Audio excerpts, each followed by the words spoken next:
So Dr. Schwastiak covered best practices with regard to the medical management of psychotic disorders. I'll be spending some time providing guidance on differential diagnosis in primary care settings, as well as best practices for psychosis management in this setting. And I am affiliated with the Northwest Mental Health Technology Transfer Center, which is co-sponsoring this series, and I know we'll be pushing out a brief survey at the end for your feedback. So we do have some ambitious objectives for the brief time we have. I'll be talking about the importance of the recovery mindset in primary care psychosis management and really emphasizing why this is so key that we are evaluating our own beliefs and thinking about how those beliefs are influencing our interactions with individuals at risk for who are presenting with a psychotic disorder. I'll review key considerations relevant to differential diagnosis in this setting, and then core practical skills for clinical encounters with individuals who are at risk for psychosis. So before we start diving into the evidence-based identification and care management practices, I want to start by prompting some self-reflection. So I first want you each to think about what automatic thoughts or images come to your mind when you hear the word schizophrenia. Right? We're not just technicians who are divorced from our own personhoods and humanity and citizens in the society. We're also influenced by pervasive messages in our society. And one of the things that research has found is that mental health professionals hold more negative stereotypes about schizophrenia than the general population. And there's also research that suggests that primary care physicians, nurses, and psychiatrists exhibit more negative attitudes towards people with schizophrenia compared to mental health nurses and psychologists. And we're not unique in this sense, right? So there's certainly broader research looking at implicit bias in healthcare that tells us that at least 2/3 of healthcare professionals hold some form of implicit bias towards marginalized groups. Now, mental health clients are particularly vulnerable to the negative effects of implicit bias, which is why we really want to start by examining our own assumptions and biases, because our diagnoses and treatment, how we approach mental health conditions, relies heavily on clinical judgment and discretion.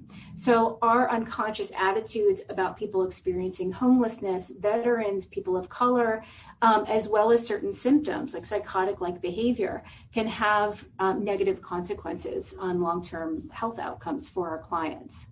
And because our individuals who experience psychosis have a long-standing history of maltreatment within the healthcare system, and because there is so much stigma and pessimism around schizophrenia spectrum disorders, we want to start by reflecting on the assumptions that we hold.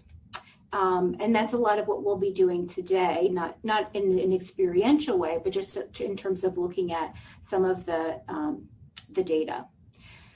So we're going to be talking today about making an initial diagnosis of a primary psychotic disorder.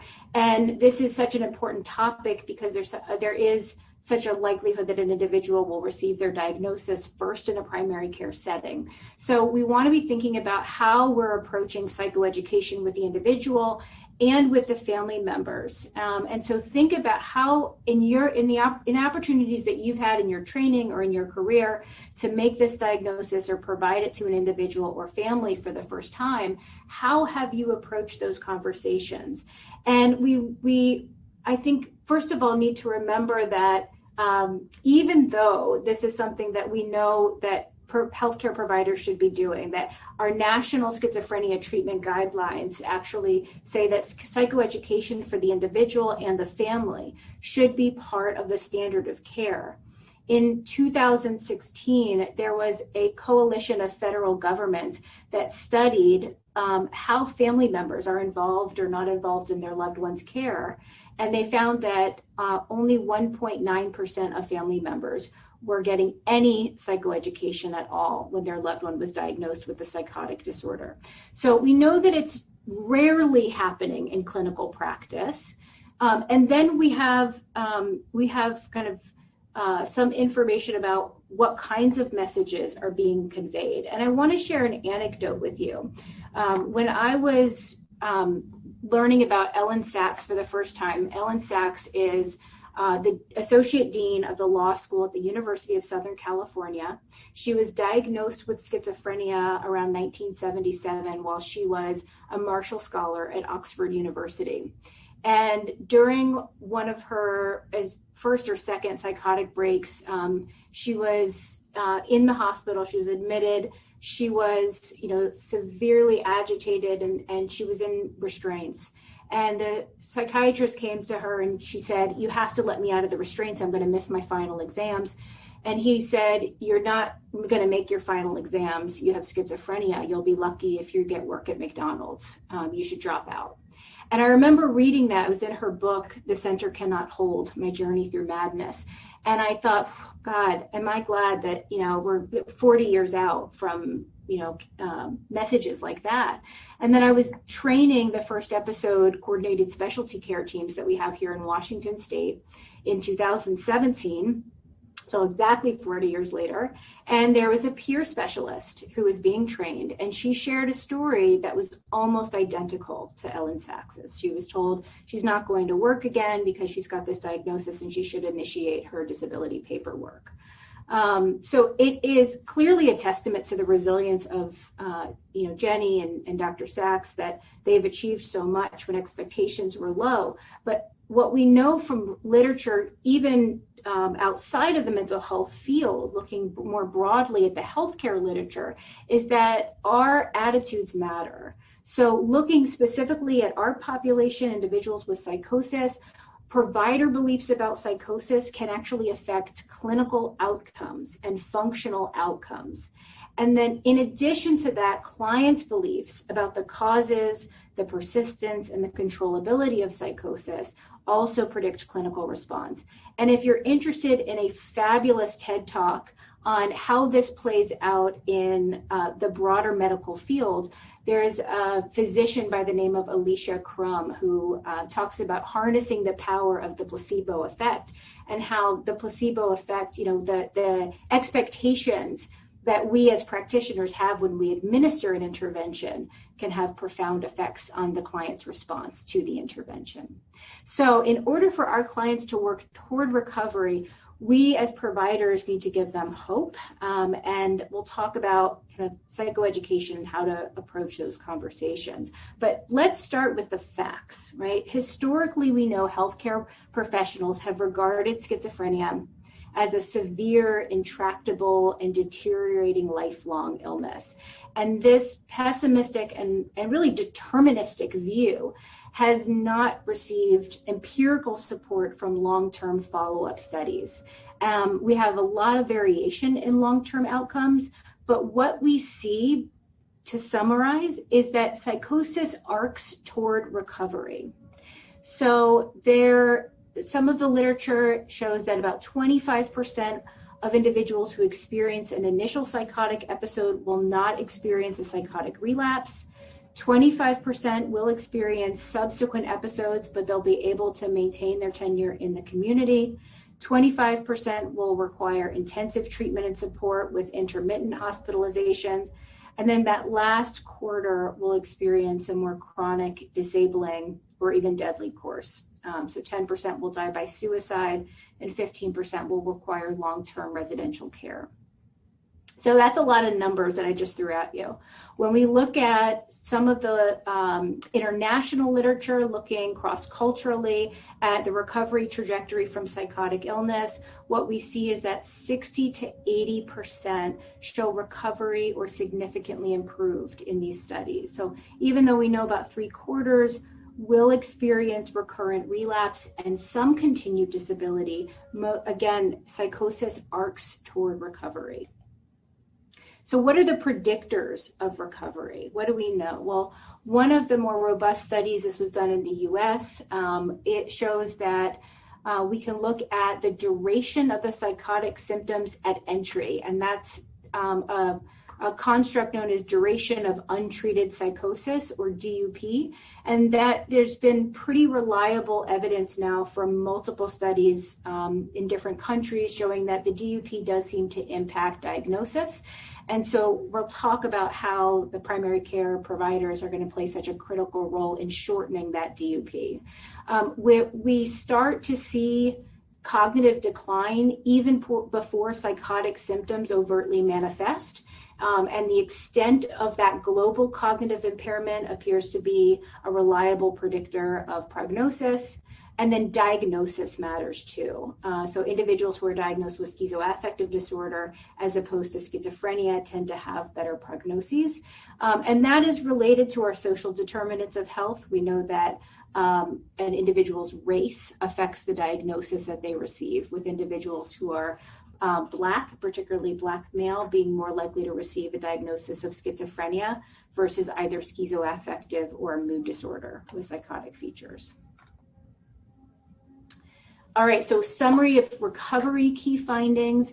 One of the things that you did not see in that table was the severity of psychotic symptoms at baseline. That is not a reliable predictor of long-term outcomes, and I think that that's a finding that was surprising to many within our field and to family members as well. So speaking to family members about being able to hold hope, somebody can have a severe initial episode and it's not a good predictor of how they'll do long term. And then we saw DUP, global cognition, and the specific psychotic diagnosis. Really important is to focus on these additional predictors of recovery. And there's a fairly robust literature looking at resilience, which is actually a skill that can be taught, right? It's not something you are not born with.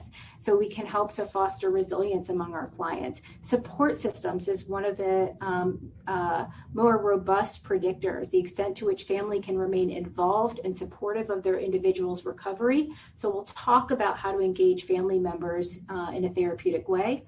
Clinician and client expectations, we touched on, and then the types of intervention utilized. So we really want to be pulling from evidence-based strategies, and we want to be able to, if it's possible, if it's a resource that is available, to also refer to specialized care when indicated. So this lays some nice groundwork for us. We're going to focus now on early detection of psychotic disorder and the role of the primary care providers in diagnosis and managing psychotic conditions. Oops. Okay, so we know primary care is often the first point of contact for patients exhibiting psychotic symptoms, and primary care providers should be attuned to recognizing psychosis across the lifespan. So 75% of primary psychotic disorders will onset between the ages of 15 and 25. This is a high-risk period for our folks. But it's also important to be aware that for males, there's a bimodal age of onset. So we have peaks at around 21 and around 39. And then for females, we have a trimodal age of onset. We have a peak around age 22, late 30s up to 40, and then 61. So thinking about kind of being a little bit more sensitive to our high-risk periods in terms of age of onset. And then we want to be thinking about the phases of a psychotic episode and how that impacts when and how we intervene. So you'll hear the prodromal period of a psychotic disorder referred to by a few different terms. Clinical high risk is popular, ultra high risk, psychosis risk syndrome. Abroad, you'll hear the term at-risk mental state a little bit more frequently. And this prodromal period is defined as really the period where between kind of the most valid estimate of the departure from baseline, right, from their normal level of functioning to the onset of psychosis. And what we know is that even among those who are designated as ultra high risk, only 30% are going to transition to psychosis within 3 years of the initial assessment. So during that period, we want to be watching like a hawk, right? So we want to be doing some monitoring and assessing, but we know that most of them are not expected to transition. And then more than 70% of first episode patients will achieve remission of psychotic symptoms within 3 to 4 months of that first episode, and 83% will achieve stable remission by the end of 1 year. So we should fully expect that we are going to play a role in the primary care setting in helping them to achieve and maintain that stability. And I think there's a tremendous opportunity here for early detection and long-term support for our multi-episode clients. And so it's worth spending some of our time talking about primary care providers as frontline in early detection and tertiary prevention. And so this early timeline from the high-risk period to the acute phase often is presenting with non-specific symptoms, right? Confusion, the sense of unreality, depression, anxiety. These are things that are developmentally typical. And then it will increasingly become more bizarre, more psychotic-like. So I'm going to talk about some ways that you can help distinguish what's going on from age-appropriate or developmentally appropriate non-specific symptoms to an emerging psychotic disorder. And this is a critical skill set. We know that primary care is critical to early identification and to help us to identify these more insidious features of an emerging psychosis. And remember that DUP is really one of our targets here. So this graph shows in the blue, we have the disease course for somebody whose psychosis was not detected for 2 years. And you can see how much longer that disease course is versus some of our colleagues, in other countries who are able to detect psychosis within 10 weeks of onset. So we have a tremendous ability to really affect their long-term prognosis. So what's the role of primary care? Reducing the risk of long-term disability, preventing secondary disabilities, monitor and addressing risk of harm, which we know is increased in that first episode period, initiating evidence-based prescribing, which Dr. Schwasiak covered last week, addressing perpetuating factors, which I'll talk about today, and then when possible, referring to specialized services. So this is the name of the game, reducing our DUP.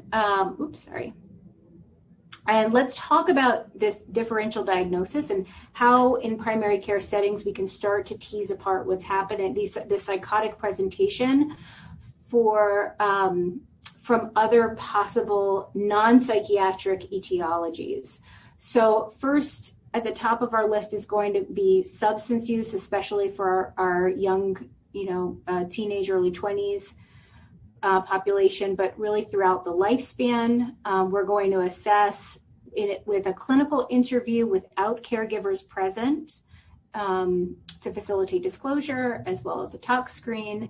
And I think here this is particularly important if we're seeing an acute onset, which is rare in a schizophrenia, when psychosis is due to a schizophrenia spectrum disorder, and when psychosis onset is coinciding with intoxication or withdrawal timeline. And this can be a complicated and challenging differential to make, particularly if you're not able to get a good history. Medical causes, so we want to be thinking, and I won't go too in depth because Dr. Schwasiak also covered this last week, autoimmune disorders, MS, lupus, endocrine conditions, particularly for acute psychosis and later age of onset, genetic conditions like Huntington's or Lewy bodies, particularly, again, when we're seeing an older age of onset, nutritional deficiencies like B12, and then neurological etiologies like tumors, dementia, epilepsy. So let's talk about psychiatric etiologies, because I think that there is sort of our default assumption is when we see psychotic, hear hoofbeats, right? Oh God, I'm blanking on the, help me out, Lydia. Hoofbeats, think horses, not zebras. Yes. But, we don't often recognize how common psychotic and psychotic-like experiences can be among people with other psychiatric conditions. So in depressive disorder, we're seeing psychosis occur in about 42% of cases. For anxiety disorders, including panic disorder, between 20 and 40%. And then for substance use disorder, independent, again, of a primary psychotic disorder, we will oftentimes see hallucinations or bizarre beliefs. And then we also, for about 1 in 500 to 1,000 births, we'll see a postpartum psychosis onset.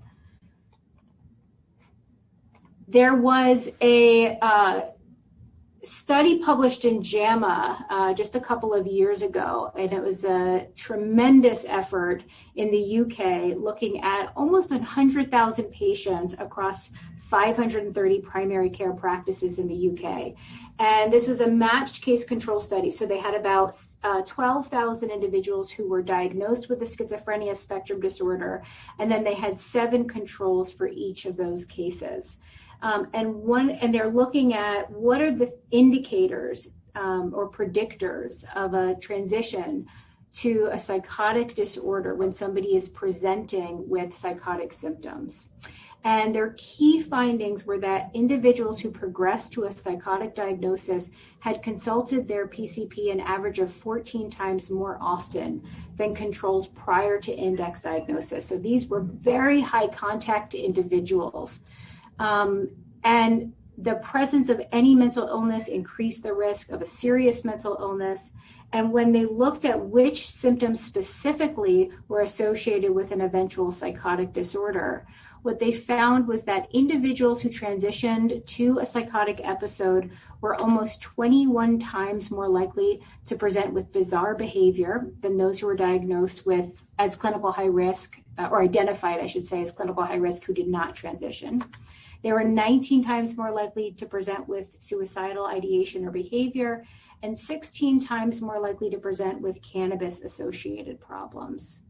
And so these are things that we want to be on the lookout for, particularly given that, in early psychosis in that prodromal period, so much of what we're seeing can be attributed to other psychiatric conditions, medical neurologic etiologies, or just developmental factors. So let's talk now about core practical skills for clinical encounters with individuals at risk or who are presenting. So you detect early warning signs. Here, these are really 4 things that you want to be doing, and then the 5th pertains to when somebody has transitioned to a psychotic episode. We're going to talk about each of these in turn. So normalizing mood and psychotic symptoms, screening for the presence of psychosis, close monitoring, so more frequent visits, addressing medical and psychiatric needs, sleep, trauma, PTSD, substance use disorder, and then for folks experiencing psychosis, engaging in these enhanced management practices within the primary care setting. So normalizing, let's talk about what it is and why we do it. The developer of cognitive behavioral therapy for psychosis, Doug Turkington, says that normalization is the antidote to stigma. Sort of inherent in this normalizing process is that we're asking the clients about their experience, and we're facilitating this environment where they trust us enough to talk about their concerns or to talk about their experiences. And when we provide a normalizing response, we're reducing stigma and self-stigma, which then has an impact on isolation, which then impacts the psychotic symptoms, facilitates that disclosure from the individuals. They trust you more, they'll tell you more, and it can reduce some of the catastrophization that often occurs. I mentioned earlier that first episode is a very high risk period for suicide. In the absence of information and normalizing, there's a lot of catastrophization that leads to some extreme and very risky behavior, including substance use, self-harm, and suicidality. So there's a lot of, good guidance on how to normalize that I cover in some other resources that I'll make available to you at the end. We can use big data. So we have Gallup polls and national prevalence surveys that look at the prevalence of psychotic-like experiences in the general population, people without diagnoses, that would actually, that inform us that these experiences are far more common than we used to believe. We just don't talk about them. We can introduce our clients to different forms of media that can connect them with individuals with lived experience. We can validate the emotion. You know, I can't hear the voices, but that sounds really scary. Tell me more about what kinds of things they're saying. We can self-disclose comparable experiences, right? So it's really common after we experience a sudden death to hear our loved one's voice or to think that we're seeing them in public. And we can connect them to other people either virtually or hopefully in real life. I know the Hearing Voices Network operates groups that are all over the state of Washington and the US that are all running virtually right now. So screening, we need to be kind of monitoring whether this is progressing. And so I would recommend using a measure that's in the public domain called the Prodromal Questionnaire, brief version, or the PQB. It was developed by Dr. Rachel Lowy at UCSF.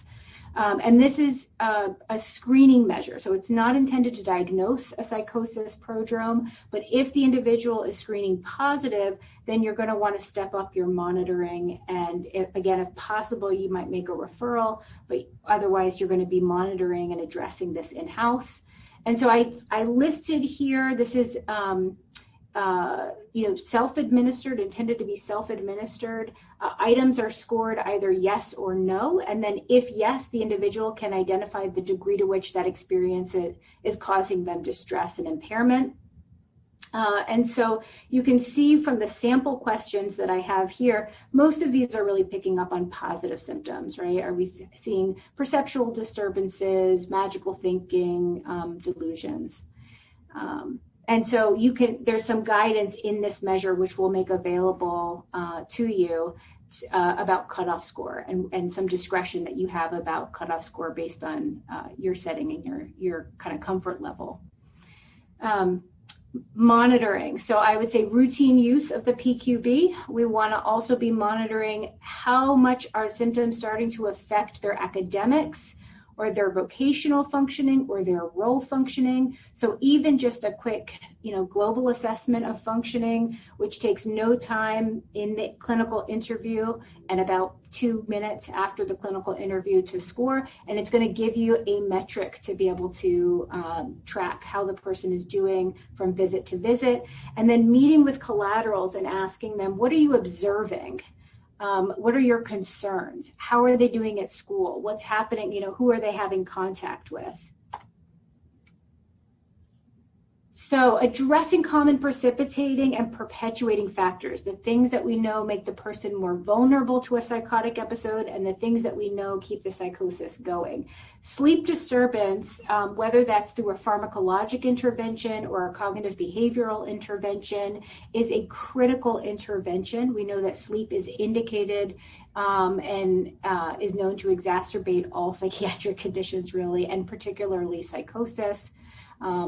We want to be assessing for trauma history. We know that trauma is common in individuals who experience psychosis, and we can use the client's language. We certainly don't need to use the word trauma, but we do want to get a sense of adverse life experiences and post-traumatic stress symptoms. We want to be thinking about empirically supported interventions for depression and anxiety. So I know there have been a number of wonderful didactics in this forum on using behavioral activation, for instance, to address depression.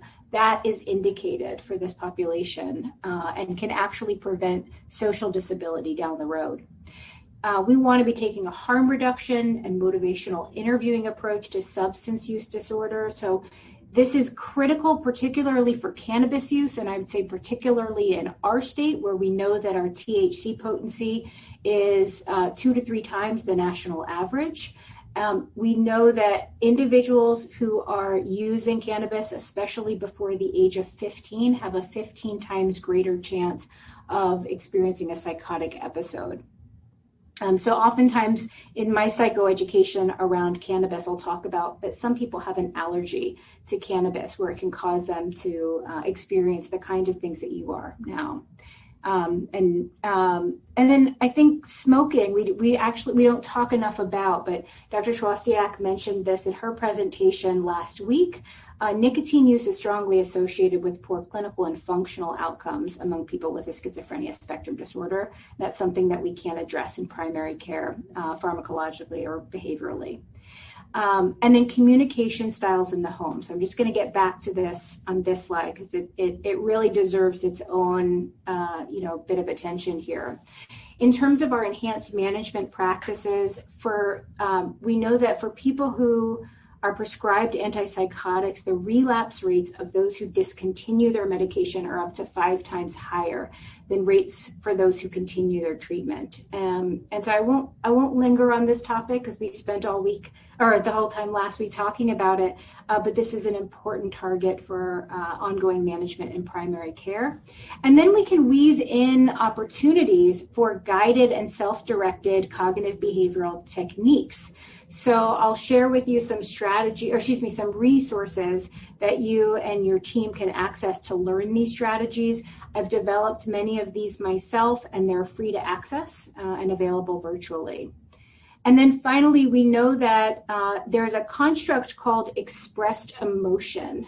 And this expressed emotion construct really pertains to a communication style between family members and the individual with psychosis, where we'll see one of 2 features. One is criticism or hostility. You don't do anything anymore.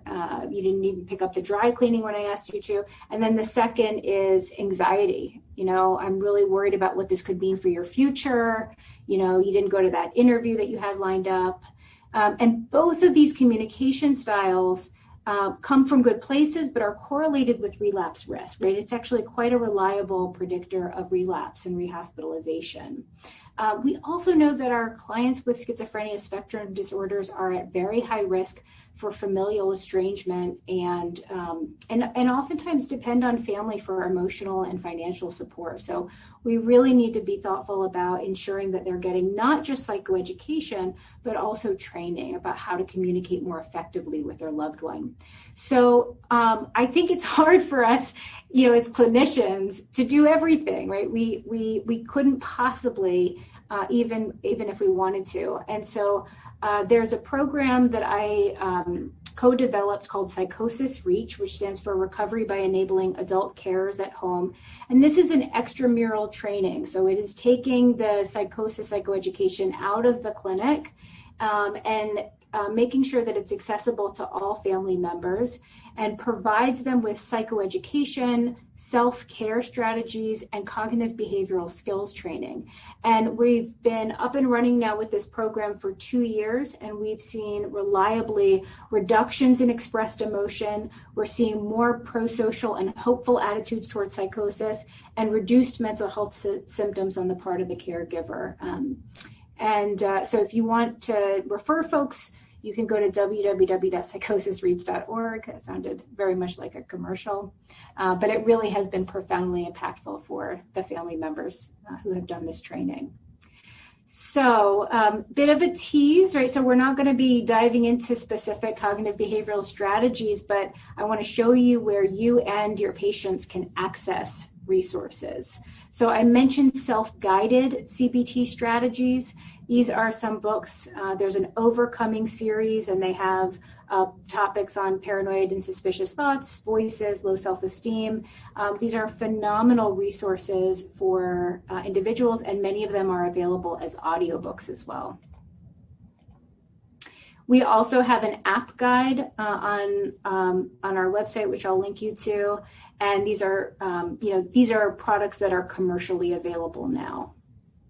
So here's the website, uwspiritlab.org. And if you go to the page on cognitive behavioral therapy for psychosis, you can access these resources.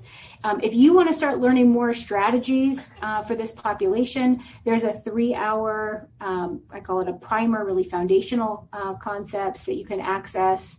And also a 1-hour, just kind of bite-sized learning on the fundamentals of cognitive behavioral therapy for psychosis. And then we know that many of you are doing telehealth And so we want to talk about best practices in administering cognitive behavioral strategies via telehealth, as well as high yield interventions for this population. And these correspond with an article that we'll make available to you. And then on the website, we also, the Spirit website, which I mentioned earlier, we also have additional resources, particularly relevant during COVID, for mental health providers and primary care providers, as well as individuals with serious mental illness and their family.